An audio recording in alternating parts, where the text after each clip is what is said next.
Okay. Oh crap! I messed it up.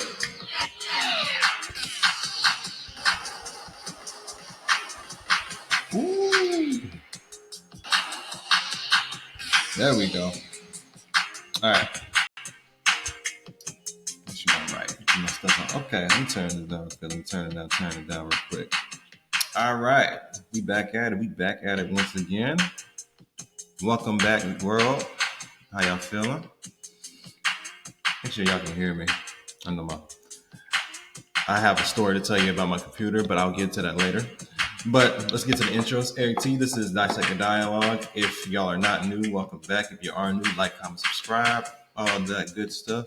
Now, a lot of stuff happened. I know I haven't been gone that long. Not that long. A lot of things been going on, man. I mean, Super Bowl, All-Star Game, all that passed. I forgot to tell y'all. My birthday passed on the 5th. So, say happy belated, whatever. But, yeah, Super Bowl, all that. Yeah, that happened. Me, honestly, I wasn't really feeling it. I don't know. I just didn't get the feel of it. Of the thing. Me personally, I thought he was holding back. That's what I thought. I thought he was intentionally holding back a lot. Because I was listening, I was like, he could really play better stuff if he wanted to. But I guess he had to. This is what I think. I think when he put out that album, and because he knew he was going to perform the Super Bowl, I think, and this is just a theory, I know a lot of Kendrick fans will come at me, and this ain't caping for Drake or anything like that, but, and speaking of Drake, I'm going to talk about that atrocious project he did earlier, but it's like it's like he just rushed a bunch of songs that have like anthem type feel to it just so he can like have some music to perform. That's what I think. I think he knew people were like, don't get me wrong, Kendrick Lamar is a one of a kind talent for the generation. But the problem is a lot of the younger generation, because people, it is a youthful type of music to some people. Not a lot of them are going to listen to some of the stuff he's talking about because they're going to think he's too preachy. It's going to come off, too militant, black militant, all that. Just a lot of coonery rhetoric when they hear that. And they was like just blabbering about nonsense, all that. Did I say the episode title? This is 115, by the way. Hope I passed that. But yeah, I just noticed that. Yeah, they weren't. That's what I think. I think that he rushed a bunch of songs just so he can get something to perform.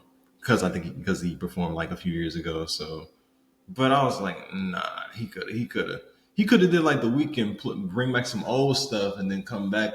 Like, I don't know. I actually didn't like it for that reason.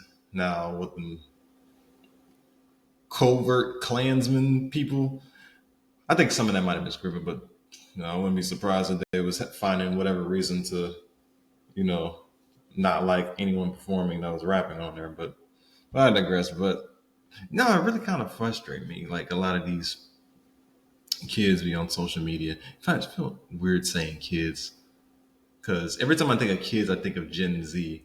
But technically, I'm a part of it in a way. I technically am a part of that. It's so weird how they categorize generations. But anyway, and I was looking up something. I was looking up. Let me see if I can find it. And that's what I wanted. I just figured out something when I was let me see something. Where is it at? Here we go. Let me try to share it real quick. I just figured out how to do this. So y'all gotta bear with me. I literally just figured this out just now. I was shocked when I found out I could do this, but apparently I can. Hold on, make sure y'all see that. Y'all see that? Okay, hold on. This is it's like in my way. But this is what I just looked up. It says 45% of young men have never approached a woman. It says see the age group. I looked at the age group. It was like 18 to 25. So it says a recent study by Day Psychology has revealed that nearly half of men ages 18 to 25 have never asked a woman out in person. That is scary. This growing reluctance may stem from a mix of social anxiety, fear of rejection, and the increasing dominance of digital communication. With dating apps becoming the norm, traditional face to face interactions are fading. Additionally, concerns about social boundaries and approaching strangers have made in person dating even more daunting. Interestingly, 74% of women, which is three quarters of women, for those that want quick math, ages 25 and under experience a strong desire to be approached more often. 25 and under, 74%. That's crazy math. Anyway, highlighting a disconnect in modern dating dynamics. This shift signals a broader transformation in how young adults form relationships with technology and evolving social norms, reshaping the way romance begins. Okay, let me stop that. This is my take on this. Let me just break that. Okay, guys, I'm transparent with y'all. Okay, I just turned 28 uh about 2 weeks ago.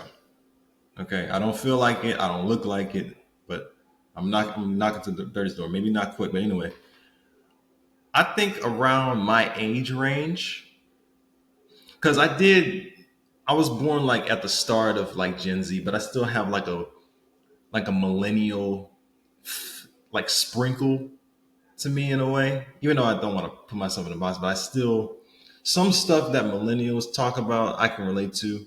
Not everything, but just certain stuff. Like I remember rotary phones. I remember Magic Jack. I remember burning CDs, LimeWire, and all that.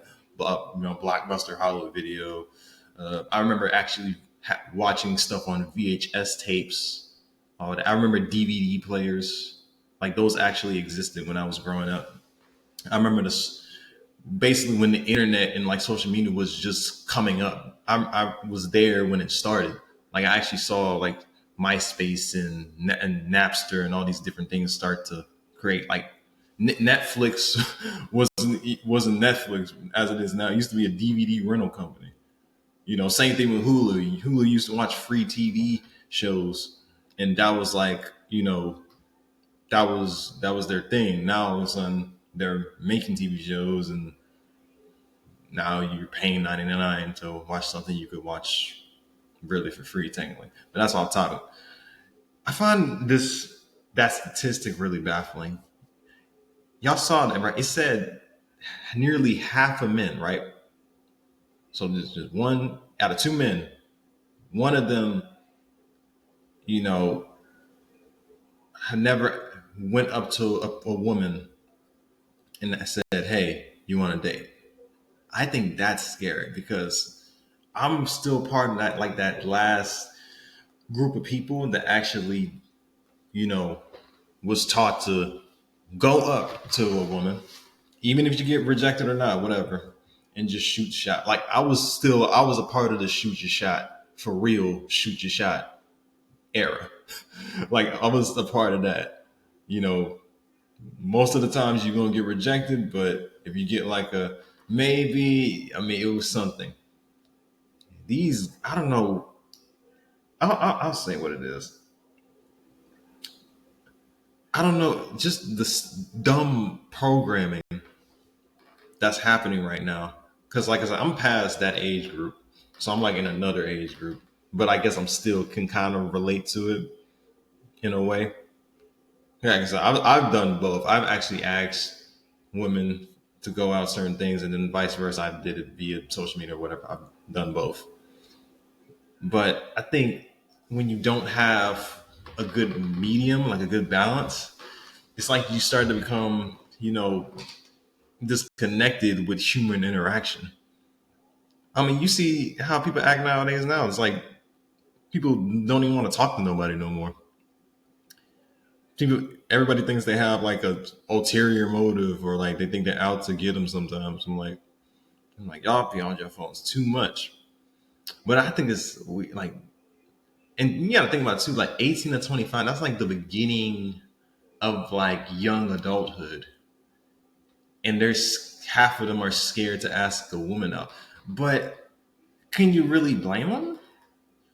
Can you really blame them for doing that? I mean, when all they see is all this programming with women their age, which is even more scary. The fact that half of the men are scared to ask women out, right?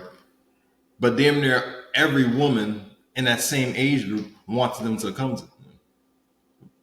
But how can they do that? Like, they're scared. Then when they do it, they deny them, but they still want attention. It's like, when I saw it, I kind of knew, because all the stuff, you see all these pop the balloon games, you see all these different podcasts of you having these women and like how they think. Now, I'm gonna probably get shut down for this. Uh, y'all should look this up. Pop the balloon, y'all know it's kind of scripted. So some of the stuff that they do is like, yeah, I don't think that would really happen in real life. I just see it as like a reality TV show, that pop the balloon stuff. But like most things, every sort of fiction has some sort of truth to it. So even if it's not necessarily, these aren't real people, even if they're paid actors, even if they're not real live people, there's still some form of truth to it.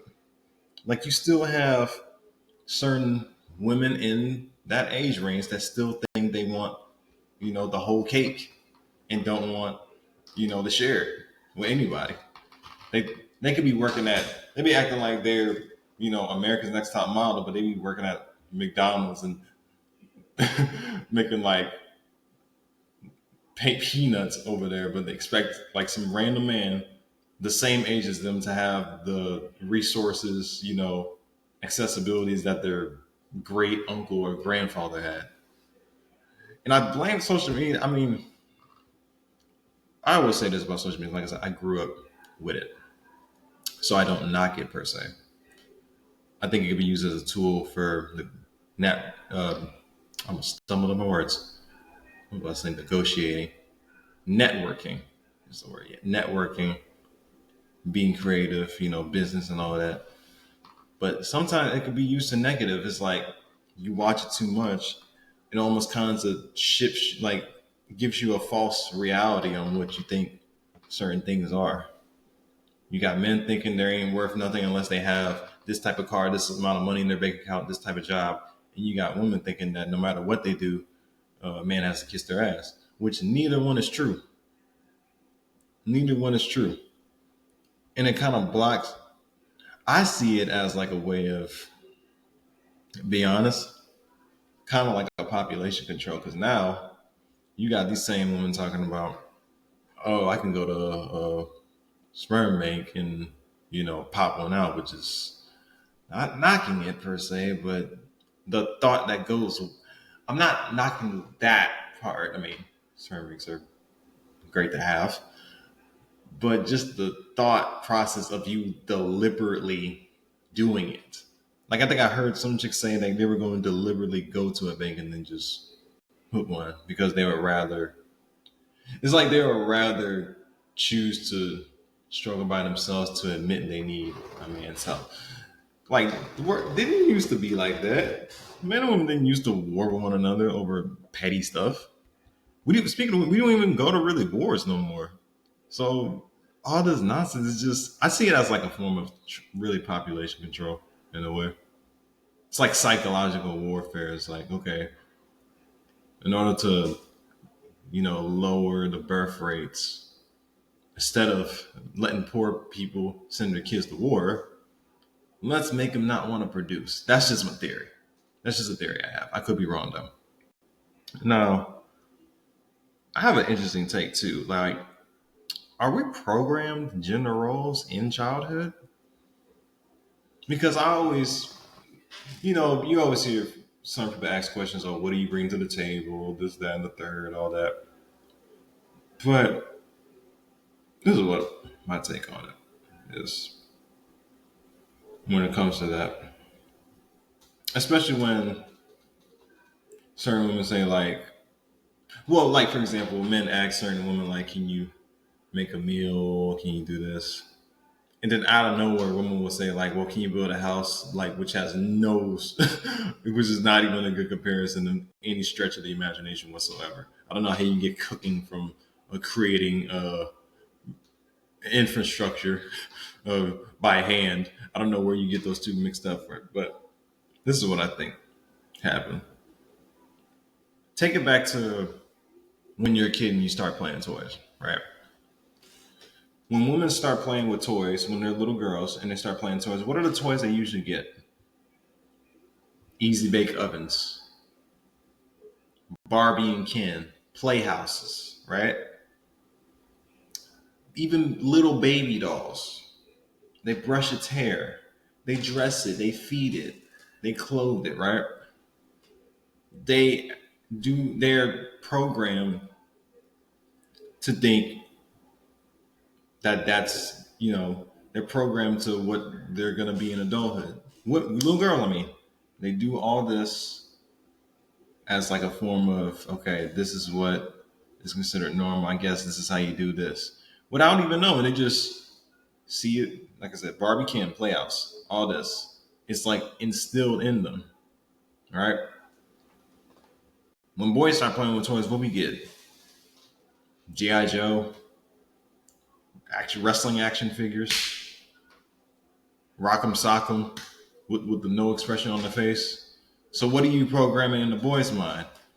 Oh, we have to be tough, and oh, even if I have even if my head is sticking out to the roof, the blue and Rock'em Sock'em, the blue and red robots, Matrix reference. But if it's sticking out, my head's sticking out like this, I still can't cry. I still can't make a sound. As going to be stone face.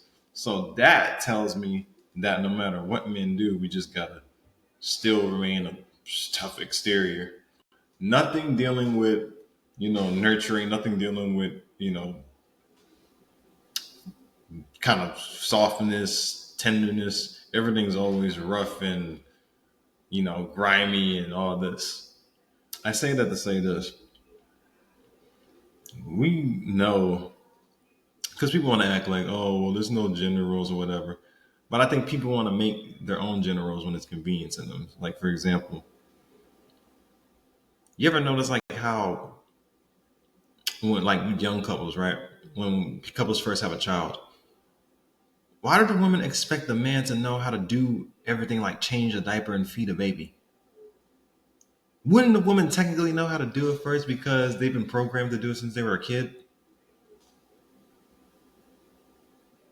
That's like someone comes through the house trying to rob it, and then they tell the wife like, "Hey, can you go check?" And then what do they say? Oh well, you're the man. You're supposed to. But like, what? What if he doesn't know? What if he didn't learn? Oh no, we always gotta figure out stuff. Even me, like, I never really knew how to like change a tire and none of that stuff. But because I didn't know how to change a tire, I was frowned upon. I was somewhat emasculated because I didn't know how to do a thing that I didn't learn how to do, which never made any sense to me. And I think when it comes to dating culture, I think certain men aren't really given like a heads up on like how to present themselves to the opposite sex. But a woman just knows what she's expected to get and knows what's expected of her when she comes through. Because women know like they know that they, for the most part, they're not gonna pay for the occasion.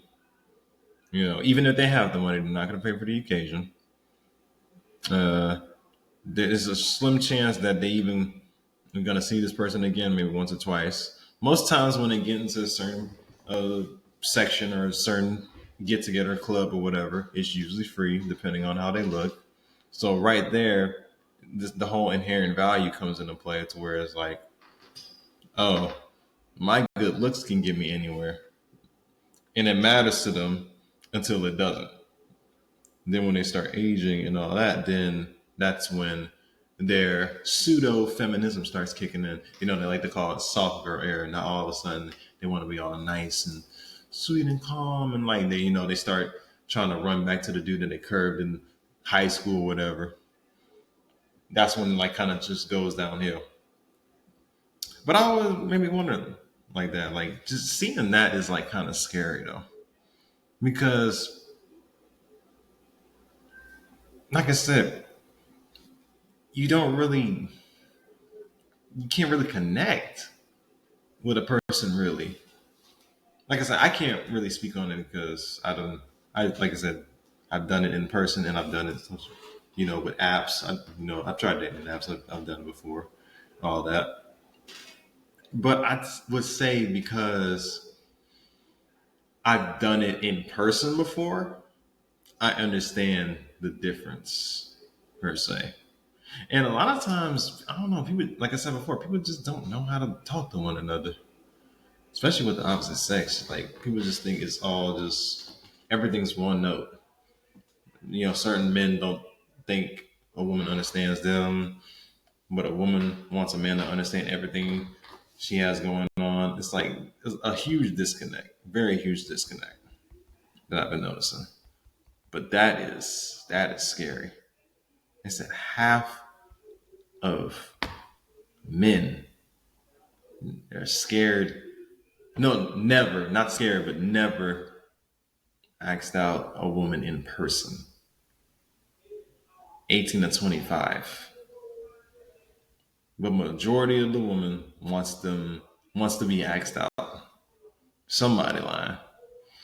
Okay, let's get in these final thoughts real quick. Now, as far as that goes, how do how do we learn like to court? How do we approach the right way? Because apparently, it's something always has to be wrong when men are always doing the courting. We may seem too quiet. We may seem too aggressive. Oh, I don't like how this person looks. Oh, maybe this person doesn't look good enough. So somebody has to like tell us exactly how to do it, because I keep seeing all these videos and seeing how you know some of these women interact, and it's kind of frustrating. Half the time, it doesn't even make sense with what they're talking about or what they want. Because I've learned from a long time ago, sometimes when certain women say what they want, it's not what they mean. I've seen it happen too. And I'm pretty sure certain men that are listening to this understand what I'm talking about. Where one minute I want this, woman says I want this, that, and the third. And when they say, oh, red flags, pay attention to the red flags. Because the red flags is what they really want. I mean, you could tell a type of guy a woman likes kind of based on her track record. And if you think about it, it never really changes. Like I think women, even if a woman may date a dude that's kind of different, I think something that's hardwired in her doesn't change. I don't know. It's like something about what they like. It could be like a whole different type of brand of like a product, but if it has like a distinct scent, like the last few brands or whatever product, she's gonna like that. I think that's how women see men. Yeah, because they may have those dudes that they said it didn't like were pieces of shit, all that, but something about them, those few dudes that were all terrible, supposedly, she liked something. And she might not know what it is exactly, but she liked something about them that was toxic enough to stay in a long haul, like 1, 2, 3 years. See, men is pretty much hardwired different. Because if we're fed up with certain people to the point where it's like our dignity is being taken for granted, dangled like a carrot, we ain't gonna put up with it. Yeah, we don't really. Not unless you just like desperate and just want to stay in something that's already destroyed. But for the most, for, as far as I know, at least speaking on for me myself, most men ain't gonna put up with it. We're usually not gonna deal with it verbatim. Yeah, because we're pretty much annoyed with how the relationship's going. Like we ain't gonna really say, "Hey, we're done." We're just gonna let you get the hint, kinda, kind of let you figure it out. Use that intuition that they say they have. Use that little intuition, and then just go about it from there. But yeah, that's a scary sight, man. I don't know because I can't even say it's just social media. I mean, you got to think of how some of them, including myself, were kind of raised too. Some of these kids were probably raised in, if they have two parent households, it probably wasn't a healthy a parent. It probably wasn't even healthy at all. It was just as toxic as the reality TV shows that they show or whatever. Excuse me, I gotta go to bed after this. But whatever pro movie or video they saw where it showed that. But yeah, it's real scary though. Like I said, and for someone that was kind of apprehensive of asking people out, I will say those few times that you get rejected, it'll start to just bounce off you sometimes. I don't know. I think a lot of these kids they just don't want to engage because they think they're gonna get manipulated and whatever. So because of that, then you start becoming the whole having casual sex as like sport basically. Now people don't even want to like have sex for the right reasons no more. It doesn't become a sacred practice. It just becomes like like I said, like a workout. They pretty much treat sex like a workout in a way. But you could work out too much, you might mess around and do something that you're gonna regret. Just like sex. So, but that's my take on that. Yeah, like I said, man, I've been doing some stuff. I wanted to show y'all some stuff. No, actually, I'll look that later. I just realized that I could actually share my screen now.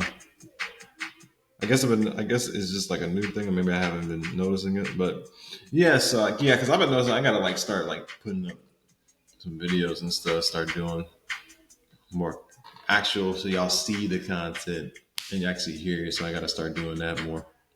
But other than that, man, yeah. No, it's been a minute. I'm gonna keep being consistent with the content. Like I said, I've got some other projects I'm working on, like shows and doing music coming soon. But other than that, I think we should be good. Again, like, comment, subscribe. IG, Threads, X, Apple. What else I'm on? Uh, shoot, Patreon, everything. I'm on there. But yep. Until then, gotta go to work in the morning. But until then, y'all, I'm gone. Peace.